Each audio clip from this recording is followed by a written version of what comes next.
This offseason, Missouri has added more than 5,000 yards to its backfield. Plus, where am I leaning on the search for Missouri's next defensive coordinator? Let's talk about that and defending Nic's honor coming up right now on Locked On Mizzou.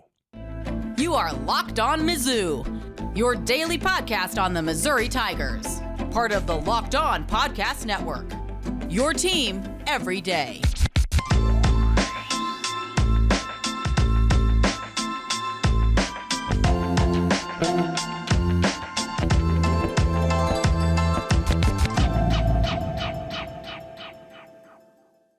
Hey, all you true sons and daughters, I'm John Miller, your Mizzou mafioso and the central scrutinizer of Missouri Tigers football and basketball. And today's episode is brought to you by Jace Medical. Empower yourself when you purchase a Jace case, providing you with a personal supply of 5 antibiotics that treat 50-plus infections. Get yours today at jacemedical.com. That's Jase medical.com. And some good news from this past weekend for the Missouri Tigers. As I said in the cold open there, Tigers adding an incredible amount of experience to their backfield next season. Much like with Marcus Carroll from Georgia State, the 4-year player. Well, another 4-year running back, this time from Eli Drinkwitz's old stomping grounds of Appalachian State. It's Nate Noel, who definitely fits the size profile of what Drinkwitz seems to like in a running back, about 5'10", 190 pounds, maybe an inch or two taller than Cody Schrader. Not much more than that, though. And Tulane was thought to be the main competitor there. And again, 4 years at App State, rushed for more than 3,000 yards. Again, along with Marcus Carroll, who rushed for nearly more than 1,300 yards alone in his senior season for Georgia State. So one thing, you got guys with that much experience, 8 combined years of college football. What a weird new world we're in here. But one thing I'll say, I bet they can pick up the blitz, right? Everybody's immediately thinking, looking at those big rushing numbers I just threw out, and of course, naturally wondering if they can pick up a little bit where Cody Schrader left off. Well, what I immediately thought was, here's some veteran players here who should be able to help out in the passing game. Yes, Missouri's going to have to replace some offensive linemen from last year. As you do virtually every season, you're going to have to replace at least one lineman. Well, if one of them doesn't work out, maybe these running backs will help out in pass protection. And honestly, I think with that much experience, you can probably expect them to pick up the scheme pretty quickly. I'll be honest, I haven't done much of a dive into Nate Noel's film from his past 4 years, but I did notice with Marcus Carroll, his running style that he had at Georgia State was much more of a get up field, hit the A gap style, as opposed to Missouri's much more sort of zone scheme based, outside zone, stretch play, and occasional inside zone kind of stuff as well for the most part. That's the lion's share of what Missouri did last season. But again, regardless, I would expect both of those guys will be able to pick up the offense pretty quickly, add a real veteran presence, obviously, to this roster. And I would imagine, while Eli Drinkwitz no doubt wants to lean on one running back, that's his obvious pattern so far in his head coaching career, I would expect that certainly one of these guys, whoever's the backup, is probably going to play more than Nate Pete did last year anyway. Nothing against Nate Pete. It's just Cody Schrader was just an absolute incredible workhorse, unlike maybe we've ever seen at Missouri, quite honestly. But you know what? Another addition in the transfer portal, this time on the defensive side of the ball, former New Mexico State Aggie, Sterling Webb, a defensive tackle. Tigers were definitely set to lose quite a few guys on that defensive front, including Realist George, Jaden Jernigan, and I believe Josh Landry as well. So some important guys on the inside there. This young man had offers from Indiana, Arizona State, visiting Illinois and Houston in the lead up to his Missouri commitment as well. So maybe those particular schools, maybe that has you questioning, maybe this isn't the talent that we want. But quite honestly, I'm just going to trust Al Davis and the Missouri defensive line unit at this point. They've done such a good job in the portal, getting guys from places like Jackson State and just places you wouldn't not necessarily think would be the hotbed of football transfer portal activity. Well, so far so good, especially on the defensive line there. So hopefully Sterling Webb is just the next example of another guy who's worked out there. Now, Missouri, are they going to be, one thing we've talked about a little bit, are they going to be in the market for a safety in the portal? We shall see there, but we do know that four-star from the high school ranks, four-star defensive back, also considered an athlete depending on where you're seeing him listed online, but a four-star player, Trajen Greco from the state of Georgia, originally committed to Georgia Tech, backed out of his commitment. USC was probably the main competitor, but the Tigers win out in the end. He announced his commitment very recently here at the Under Armour All-American game, so that was an exciting moment if you happen to be watching that particular game. Obviously, welcome Trajen Greco. But you know what? Some departures as well. Just a lot of news here the past few days since the last time I talked to you all on Friday. Harrison Mevis officially trying his hand at pro football. I had said last week, listen, in this new world of name, image, and likeness, this would be an obvious decision in the old world. Well, in the new world, Missouri could offer Mevis some significant money, especially when we'll see what happens. Is Blake Craig ready to go? I can't say. I haven't seen him kick the ball one time in my entire life. Hopefully he is. But here's all I know about Harrison Mevis. Let's just talk about him quickly. He leaves as Missouri's all-time leading scorer. Hey, that's a pretty good lead to your resume, right? Well, also in his final year with the Tigers, as what we all, truly every single one of us is going to remember, he nailed a 61-yarder in Week 3 to beat Kansas State at the buzzer at Faurot Field. Several other game winners as well, including against Florida this season. I've often talked about Missouri having great luck with quarterbacks since the Gary Pinkel era. We're talking Brad Smith, Chase Daniel, just a million different names there, including, yes, Daddy Blaine Gabbert, who got the Chiefs, a win yesterday. Well, I have to say the Tigers have really done great with kickers in this period as well, since the meme is, oh, these darn college kickers, something that irritates my dad to no end, because he's quick to point out that, darn it, these pro kickers aren't always reliable either. But regardless, I think we can all agree finding a reliable place kicker is a rare and valuable weapon, and not only with Harrison Mevis, of course, but going back to other great eras of Mizzou football, Jeff Wolford, Grant Ressel, who followed Wolford immediately. I think even just those three guys alone, I think most programs would be thrilled to have that kind of luck at the place-kicking position. And we've got more news from the portal coming up for you. But, of course, everybody is talking about who is going to be Missouri's defensive coordinator after Blake Baker decided to take his talents to Baton Rouge. Well, I have one name that is an obvious name that should be the first call that Missouri makes. But you know what? If that guy says no, I'm almost leaning toward Missouri going internally. So let's talk about who I think the main outside candidate should be for Missouri here in just a little bit. But first, I want to talk about a FanDuel Sportsbook, because the regular season is now finished, but the playoffs is here, so there's still plenty of time to get in on the action with FanDuel, America's #1 sportsbook. Right now, new customers get $150 in bonus bets guaranteed when you place a $5 bet. That's $150 in bonus bets, whether you win or lose. And the app is so incredibly easy to use. There's so many different ways to bet.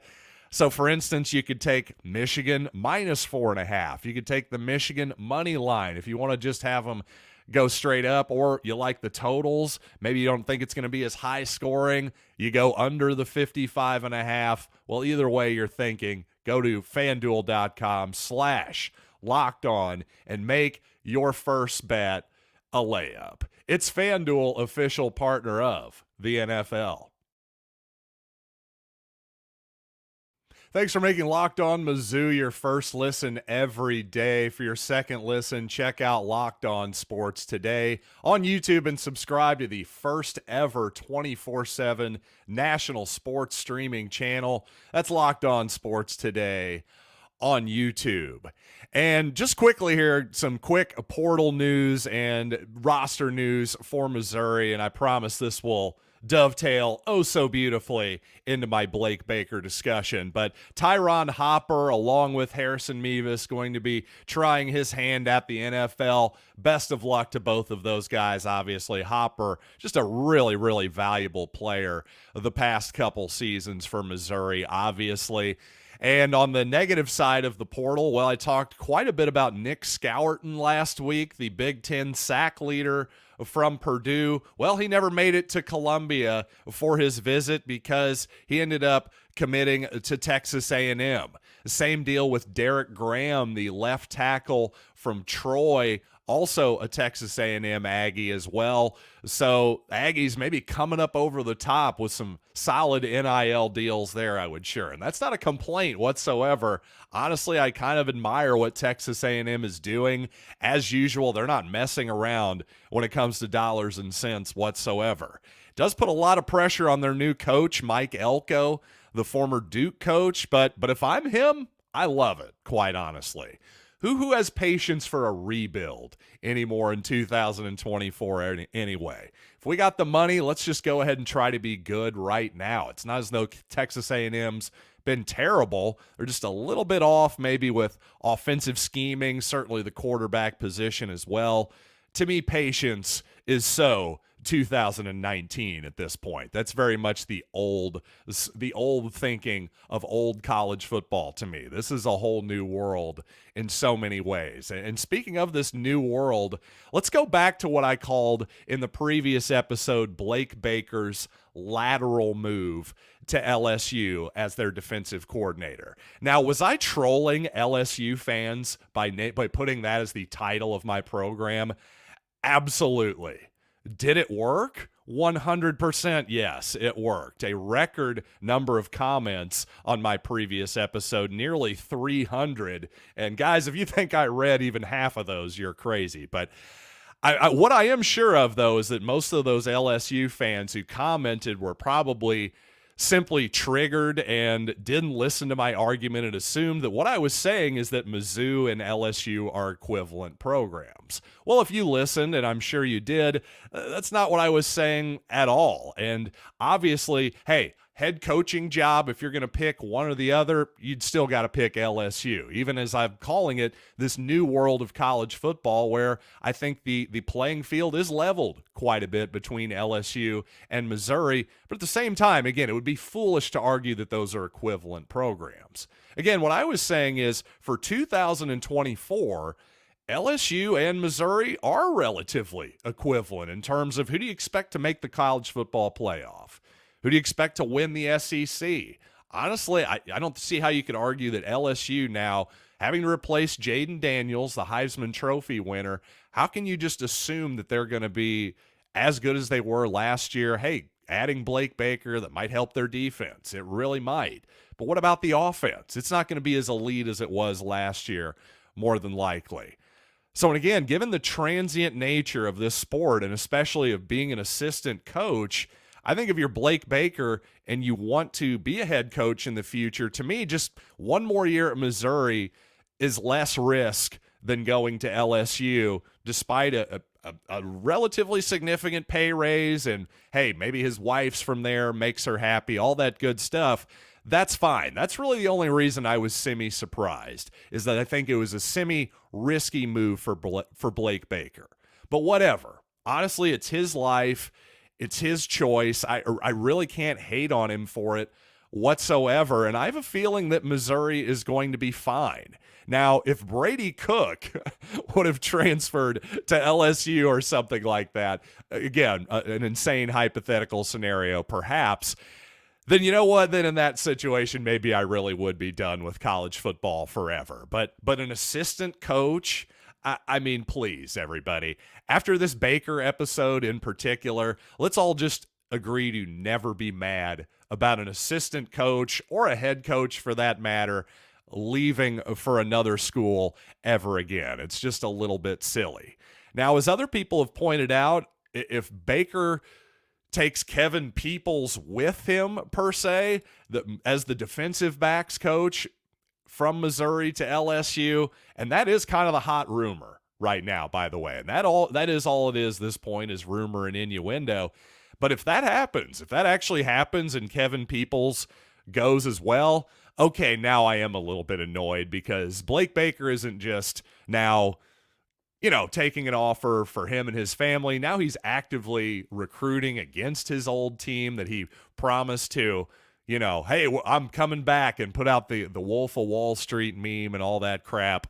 Now that is a little bit too far to me, and is sort of breaking a little bit of a line in the sand there, if you will. But as for who I think is going to be, or who I'd like to see be actually the Missouri defensive coordinator, the next Missouri DC, well, naturally, I think you'd expect Missouri to move here in the next few days, this week, certainly by next week, I would think, because everyone except Michigan and Washington is finished, and obviously the Huskies and the Wolverines will be finished tonight as well. And to me, there's one guy who keeps popping up. Everybody I talk to, everybody I read, keeps bringing up former Wisconsin defensive coordinator and interim head coach Jim Leonhard.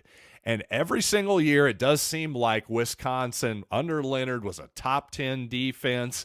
Very similar style in terms of just an attacking style, I would say, an aggressive style of defense to Blake Baker. So I think there'd actually be a good amount of crossover there schematically as well. But again, just based on talking to people I think know more about the defensive side of the football than I do, they really have big-time respect for Jim Leonhard. So I think he's the cream of the crop. Hey, go offer him the $2 million, maybe even $2.5 million that Baker perhaps got from LSU.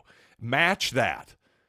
Go offer Jim Leonhard that. Put that out there in the ether, by the way. Let everybody know the Missouri is serious, 100% serious about 2024, and make Jim Leonhard say no.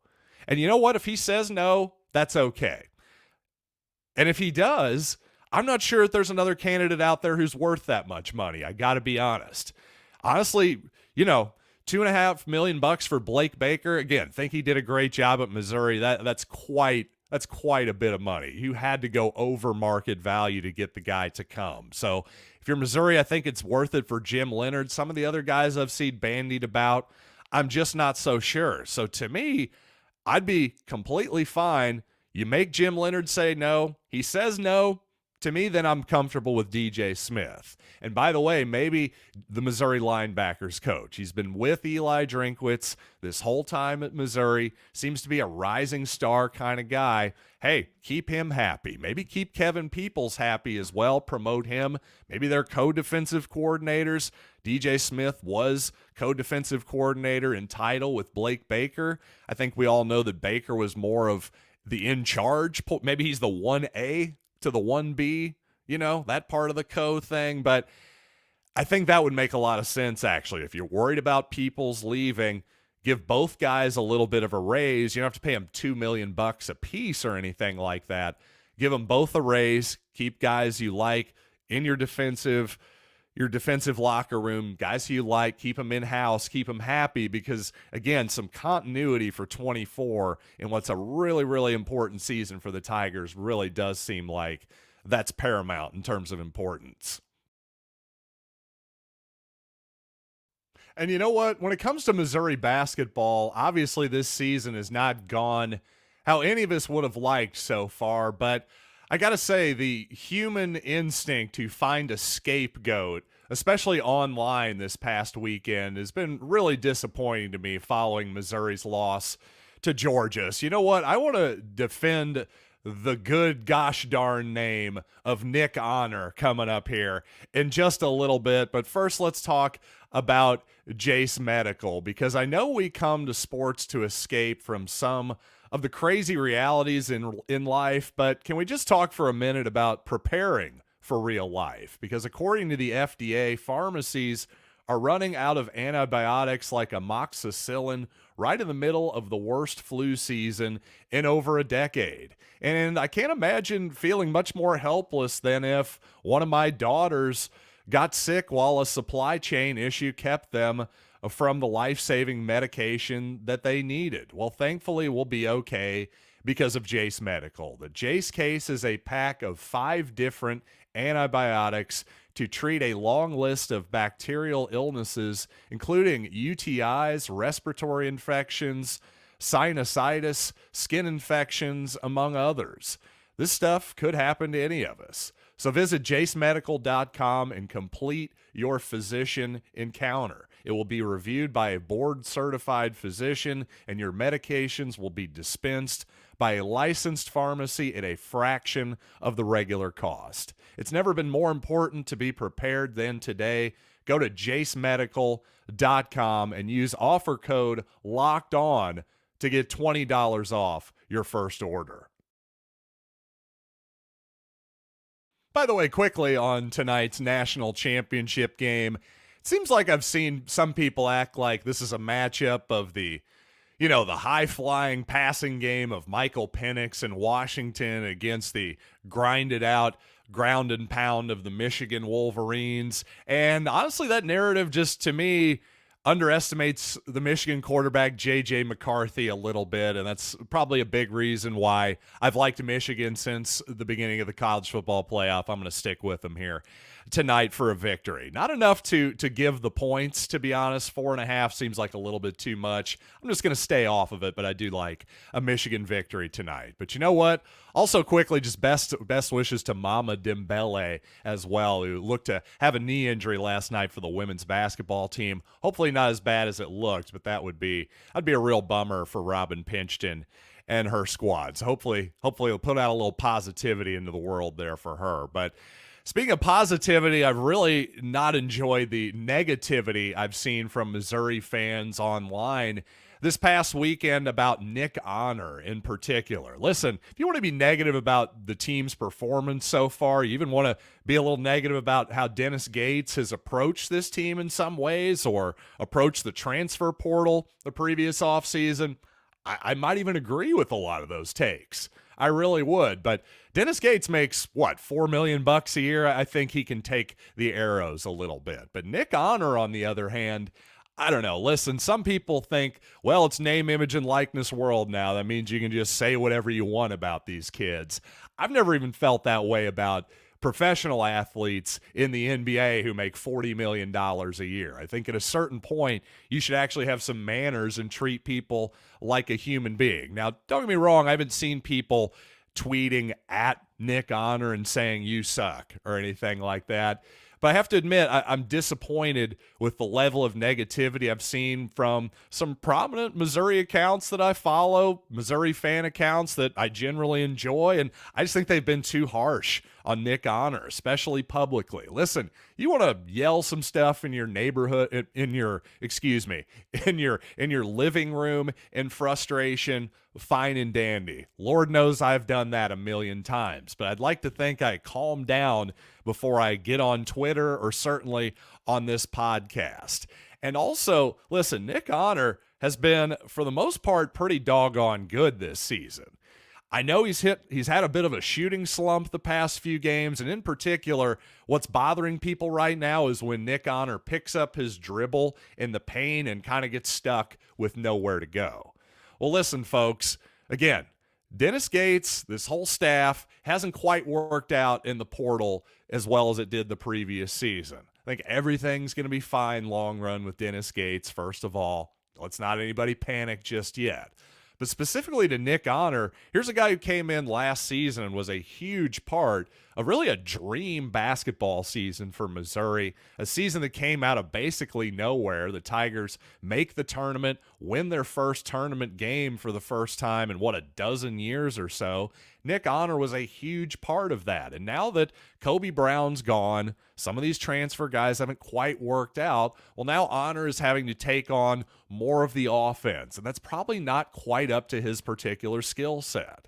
Now, to me, if I were going to honor Nick some constructive criticism, it's pretty simple. On those drives, hey, when it's 5 out and he's driving into the paint and, well, he doesn't really want to take that shot up yet, that's okay. Just don't pick up your dribble. Keep it alive. And when I say against the 5 out, that makes it easier to find shooters if somebody helps off. Because oftentimes, if there's a guy in the paint, whether it's Aiden Shaw, Connor Vanover, Jordan Butler, whoever it might be, or certainly Noah Carter too is in the paint quite a bit as well. If those guys are in the paint, that's when Honor really gets in trouble, in my opinion. When he dribbles into the paint, there's just too much help, too much clogging for his size and for his ability to score in the paint, and not enough room to actually make a good pass out of that situation either. So again, if there's somebody in the lane, he probably just needs to stay out of it. On the other hand, if as is often the case for Missouri, if they're playing 5 out, I'm okay with him driving into the lane and taking his man off the dribble. But if he doesn't like the look as far as the shot goes, just keep dribbling around. Pull the old Steve Nash move and dribble in a circle for a minute until somebody like Aiden Shaw cuts to the basket, as he did so well against Georgia this past Saturday. Again, I think his teammates have to help him out a little bit in those situations too, but certainly I do think Nic needs to get a little bit better at least not picking up his dribble and leaving himself in a bad spot in the paint. That's a fair, constructive criticism. But what I've seen online far too often is just stuff that is borderline personal and insulting, and frankly, something you would never, ever say to Nick Honor's face in real life, just because I'm not even talking about like, well, he'd kick your butt or whatever. That's not what I'm talking about. I'm just saying you wouldn't say that because he's a human being, and hopefully you've got a little bit more, polite, little more manners and empathy than that. That's all I can say. We're Missouri fans. We're true sons and daughters. Nick Honor's always going to be a true son. Treat him as such. That's all I'm saying. You want to yell some stuff out in frustration when he makes a turnover in your living room, fine and dandy. But keep your frustrations offline. That's all I'm saying. And thanks, as always, for listening to Locked On Mizzou, making it your first listen every day. And hey, tell another true son or daughter about the show if you'd think they'd enjoy it over at YouTube, Spotify, or head them to all the links, the link tree over at LockedOnMizzou.com. And until next time, and who knows, maybe Missouri will have another defensive coordinator, another player. Is there even an offseason anymore in college football? Doesn't really seem like it, but I certainly can't complain. So, again, until next time, thanks as always for listening. I'm John Miller. This has been Locked on Mizzou.